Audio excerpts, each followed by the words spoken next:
Bismillah ar-Rahman ar-Rahim. Assalamu alaikum everybody. We talked in our last presentation about the different types of receptors, either ion channel linked receptor or enzyme linked receptor or G protein linked receptor. Today inshallah we are going to talk about the types of ligands that bind to the receptor.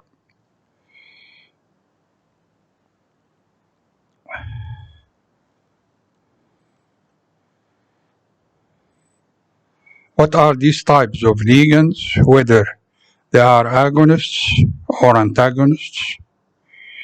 What are the types of agonists, whether they are full agonists or partial agonists?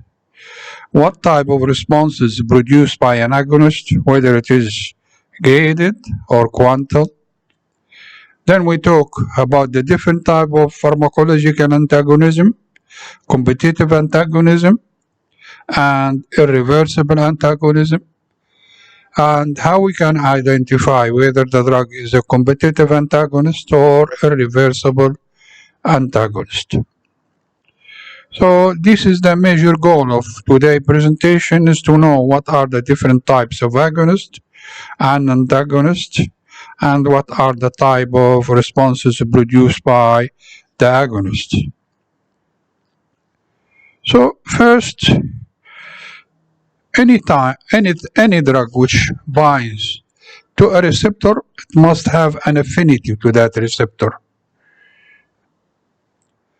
When it has an affinity to the receptor, it might act as an agonist or it might as an antagonist. Each has a certain property. If we think about the property, we will see that both agonist and antagonist, they have affinity to the receptor. Both of them, they have affinity to the receptor. Okay, so both the agonist and the antagonist, they have affinity to the receptor. Agonists, they have intrinsic activity. That means they can produce action. While the antagonists, they have no intrinsic activity. They produce no action. What they do, as we have said in a previous presentation, they prevent the action of an agonist, as we will see later. Okay? Now, an agonist, they have efficacy. Usually they have efficacy which is more than 0 to 1. While the antagonists, they have no efficacy. Efficacy in Arabic means mardud. Mardud. Usually the agonists, they have different efficacy, as we can see. According to the efficacy of the agonist, an agonist might be a full agonist, where it can produce the maximum possible action on the system or the organ or the tissue.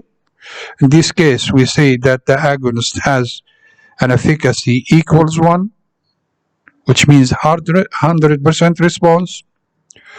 Or it might be a partial agonist. Partial agonist, as we will see later, they have efficacy more than 0 and less than 1. They differ in efficacy, as we will describe later. See? Antagonists, on the other hand, as we have said, they have no intrinsic activity and no efficacy, and they produce no action. So what they do, they prevent the action of the agonist. So the agonists, they can produce action. What are the different types of responses produced by agonist? What are the types of responses produced by agonist? They are either of two. Either they are graded response or QUANTAL response. We'll speak first about the graded response, then we'll talk about QUANTAL response. Graded response means as I increase the dose of the agonist, increase the dose will result in an increase in response till we reach maximum.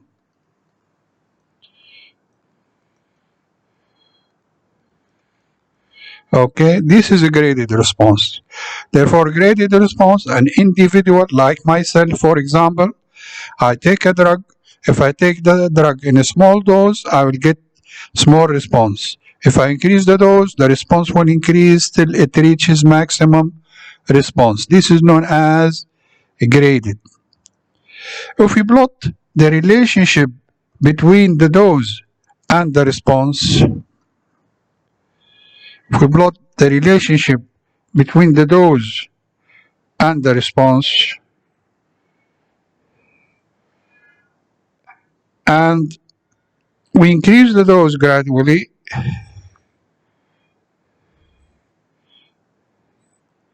we'll see that the response increases by increasing the dose till we reach a maximum response. After this maximum, the response will not be increased anymore. So there is a direct relationship between the dose and response. This can be expressed in what's known as dose response curve. Okay? Now, the dose that can produce maximum response is known as ED 100. Effective dose 100, i.e. the dose that can produces maximum response. While the dose that can produces 50% of the response is known as ED 50. Effective dose 50. Therefore, ED 50 or effective dose 50 is the dose that can produces 50% of the maximum possible response. Okay? Most of drugs, they produce graded response. For example, if I take diuretic, for example, diuretic is a drug which increases urine output. If I take a small dose of diuretic, a small dose will produce, for example, mild diuresis. Mild diuresis, idrar bol, will be mild. But if I increase the dose, the diuresis will be increased till we reach a dose which can produce maximum diuresis. Okay? For example, this is one example. We will take many examples when we study groups of drugs. Therefore, this is the first type of response produced by drugs, which is known as graded response, which is dose dependent. As I increase the dose in the same individual, in the same person, if I increase the dose, the response I will get from the drug will be increased till I reach a maximum response. Then any further increase in the dose will produce no further increase in response. This is the first type, which is a graded response. A second type is known as QUANTAL response. QUANTAL response. This is the second type of responses produced by drugs. QUANTAL response means a dose in an individual either produces a response. So if I take a certain dose,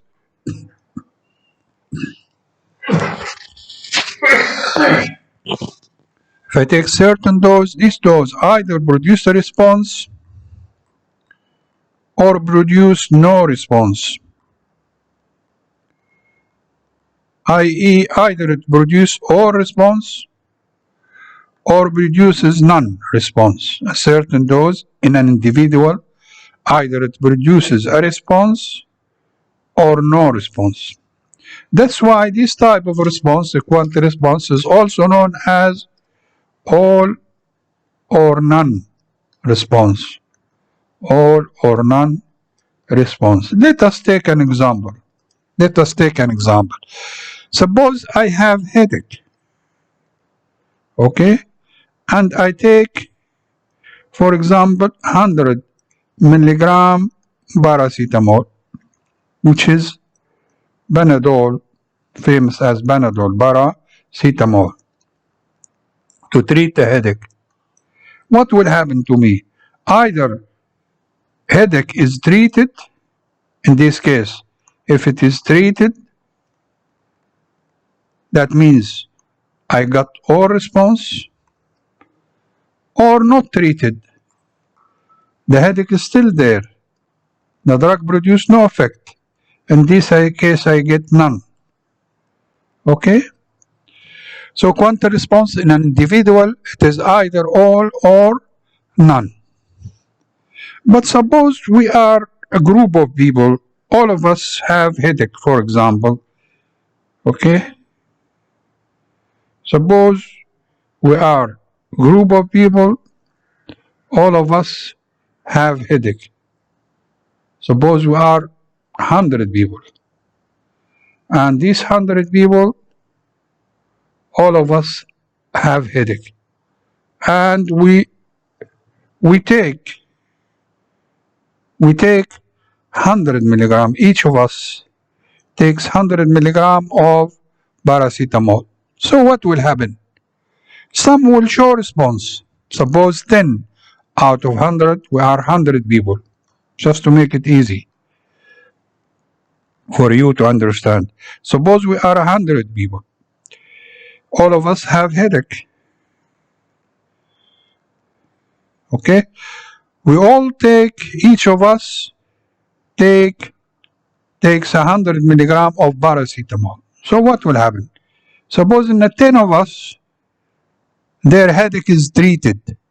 10 show all. Headache is removed. That means they got the response. 10 showed all. But the other 90, they showed none. They were not treated. Okay? Then the percentage response from the total is how much? 10 out of 100. That means 10%. Okay? Suppose I increase the dose up to 200 milligram. So what do you think we expect will happen? The total population. In the total 100. Total 100, instead of taking 100 milligram, they will take 200 milligram. What do you think will happen? The percentage of people who show all will be increased. Okay? Correct? Then the percentage response in this case will be 20%, because 20 out of 100 is 20%. And so on. Suppose I take 600 milligram. Each one of us took 600 milligram paracetamol. There is a possibility that 600 milligram will treat all patients. So all will have no headache. And 0 will have headache. In that case, percentage response is 100%. Okay? Now, in each individual, the response either it is all or none. In each one, in the person himself. Either the dose treated or not treated. It is either all or none in the individual. But in the population, the total population, as you can see, by increasing the dose, percentage response increases till we reach maximum. So if you plot the relationship between the percentage response and the dose, if you plot the relationship between the percentage response and the dose, we'll find that the percentage response increases in the total population, increases till we reach a dose that can treat all patients. This dose is known as ED100. Okay? Therefore, in quantal response, what does it mean? In an individual, it is either all or none. But in the total population, the percentage response increases till we reach maximum response. Okay? Okay. Now, therefore, drugs which produce an action, we call them agonists. Agonists would be either a partial agonist or full agonist. These agonists, they produce two different types of response. They either produce a QUANTAL response or a graded response. A graded response means that by increasing the dose in the individual, the response will be increased till we reach maximum, and we have taken an example of diuretic.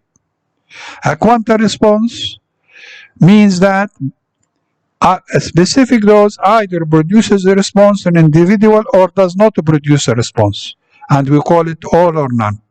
And we have taken example of analgesics. For analgesics, for example, they either produce removal of pain or they don't remove pain. There is nothing in between, correct? Okay. So how the relationship between the dose and the response looks for a full agonist. Now, we'll speak how we can differentiate between full agonists. We said an agonist might be a full agonist or partial agonist. Now, we'll speak about what are the dose response curve for full agonists, how it looks, how they look. We said that a full agonist, they have affinity to the receptor, ability to bind to the receptor. They have affinity to the receptor, ability to bind to the receptor, any agonist. They have intrinsic activity, the ability to produce action if the affinity binding to the receptor is known as affinity, as we have said. They have intrinsic activity. Intrinsic activity, we mean they can produce action, and they have efficacy. We said the efficacy of full agonist, it's always maximum. It is 1.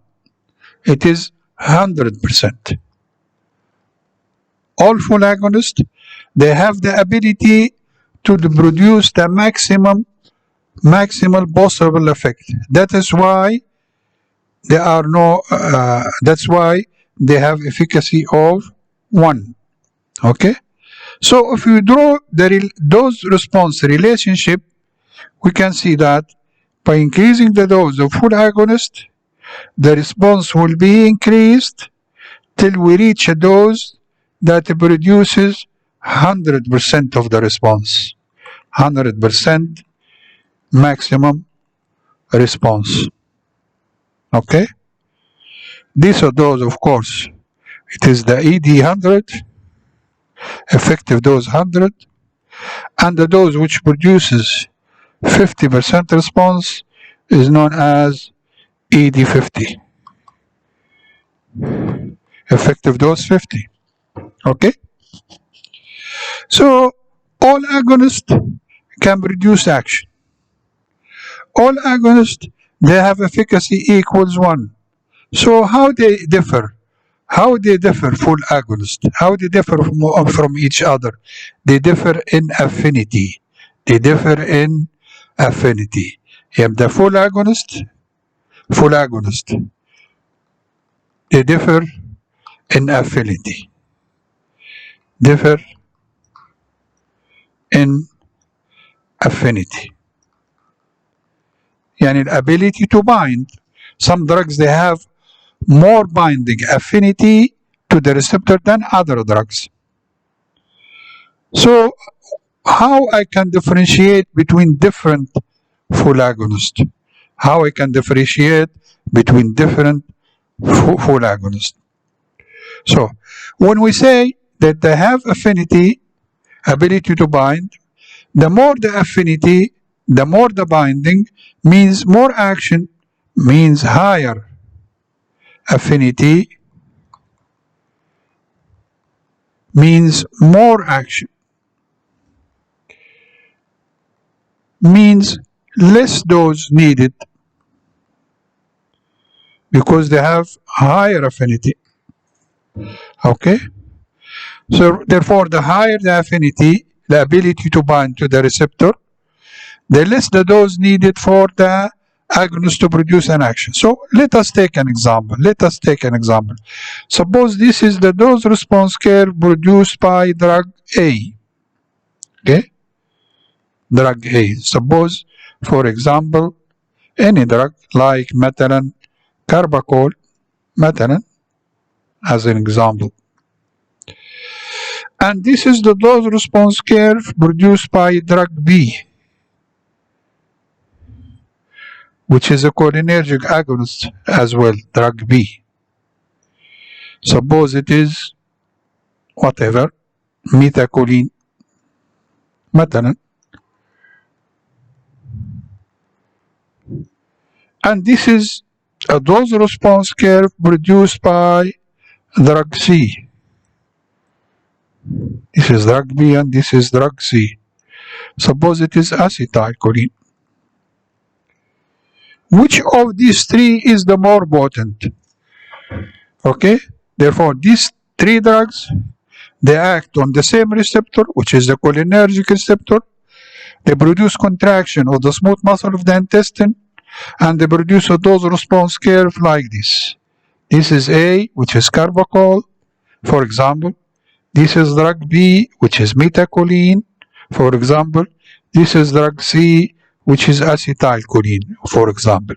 Which is the more potent? Which has higher affinity to the receptor?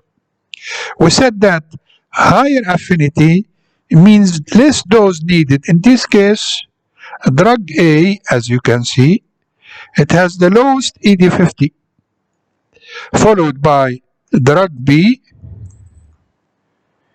followed by drug C. This is ED50 of drug C, or this is ED50 of drug B, and this is ED50 of drug A. Which has the smallest ED50, as you can see? A has the smallest, of course, followed by B, followed by C. Therefore, we can say A is more potent than B, is more potent than C in terms of potency. Okay? Therefore, potency is not an absolute term. Potency, it is a relative term. A relative term. الفاعلية نسموها الفاعلية بالعربي. Potency means الفاعلية. أي دواء فاعلية متاعها أكثر من الثاني، اللي أقل جرعة، كل ما الجرعة تكون أقل كل ما الدواء يكون فاعليته أكثر. فبالتالي drug A has the higher potency because we needed less dose than drug B than drug C. Okay? This is known as potency. Therefore, when we talk about potency, we are talking about a relative term which says which is more potent. That means which drug is needed in less dose to produce the same effect. In this case, drug A is the most potent, followed by drug B, followed by drug C. Okay? So this is the difference between full agonists. You have any drug which is a full agonist, all of them, they have affinity to the receptor, and they differ in this affinity. All of them, they have intrinsic activity, they can produce action. All of them, they have efficacy equals 1. Okay? This is full agonist. They differ in affinity. The higher the affinity, the less the dose needed to produce action. And we call that potency. The higher the potency, the less the dose needed to produce action. Okay? Yep, this is what happens in case of full agonist. The other type, so when we want a full agonist, drugs, as we said, they might be full agonist or partial agonist. What are the conditions that favors the use of full agonist instead of partial agonist? Many. It depends on the action we need. As we have said in the previous example, we said that diuresis, when we need diuresis, for example, diuresis, the idrar ball, we need a maximum diuresis to produce a clinically noticeable effect. In this case, it is better to use full agonist. Okay? A second type of drugs which bind to the receptor and produce action, we call them partial agonist. We call them partial agonist. Why they are called partial? Why partial, not full? Because they never produce maximum effect. They never produce maximum effect. Okay? That's why they are known as partial. Therefore, partial agonists, all of them, they have affinity to the receptor. Affinity, اللي هو ability to bind. They can bind to the receptor. They have intrinsic activity, of course. They can produce action. They have efficacy. Efficacy in this case, we said for full agonist it equals 1. Because why? Because the full agonist can produce 100% of the maximum response expected. In this case, we call them partial because they can never produce maximum effect. That means their efficacy is what? Just think with me. Is what? Is it equal to 0 or more than 0? Of course, it is more than 0, because if it is 0, that means they can produce no action. Is it equal to 1 or less than 1? Of course, it is less than 1. It is less than 1. If it is 1, that means they can produce the maximum response. They cannot produce maximum response. Their response usually is less than 100%. Therefore, their efficacy ranges from above 0 and less than 1. Okay? So if you plot the dose response curve for a partial agonist, you will find that, for example, we have 3 examples. For example, drug A produced this type of dose response curve. As increase the dose, response will increase till I reach maximum response for the drug. In this case, maximum response never reached 100%. Suppose it is 70% of maximum response. Suppose drug B, another drug, I take drug B and the response starts to increase till it reaches its maximum. Suppose it is 50% of the response. This is drug A, drug B, and this is drug C.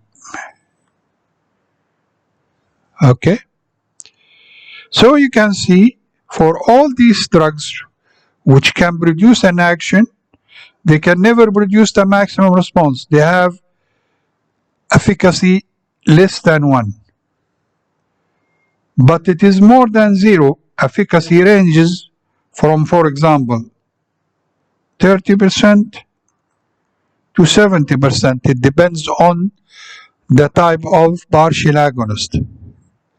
Therefore, a partial agonist, the most important, they differ in what? They differ in efficacy.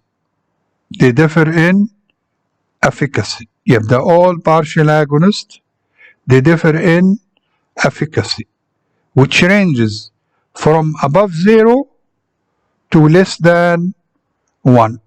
Of course, they differ in affinity, but this doesn't have major factor. The most important is the efficacy. Okay? So when we need a partial agonist therapeutically, usually when we, for example, when we need analgesia, analgesia. I don't need potency. I need efficacy.